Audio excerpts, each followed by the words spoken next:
Welcome to the Slop Temple. We pray this video helps. You start by opening Fortnite and going straight to Settings. Tap the menu icon in the top right and choose Settings. Once in, switch to the Input or Touch Controls tab so you can see touch-specific options. Make sure Touch Controls is enabled. If it isn't, toggle it on now. You should also note the current layout name or take a quick screenshot, because once you change elements, you may want to revert. This gets you in the right place, ready to edit interactive elements. You now enter Customize mode to rearrange the interface. Tap Customize and select the layout you want to edit.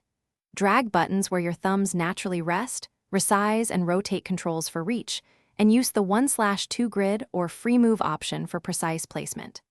Also adjust opacity so HUD doesn't block vision, change dead zones to avoid accidental inputs, and tweak touch sensitivity for aiming. Make small changes. Test in a practice match. You finish by saving the layout and immediately testing it in a short practice match. This confirms reach, reactions, and build combos feel right. If a control misbehaves, reset that single button or restore the default layout rather than redoing everything. Make sure to clear cache or restart the app if you see touch lag or unresponsive overlays.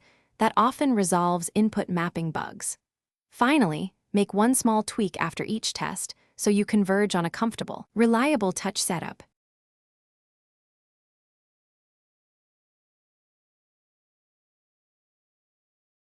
Thanks for watching. Consider subscribing if we helped you.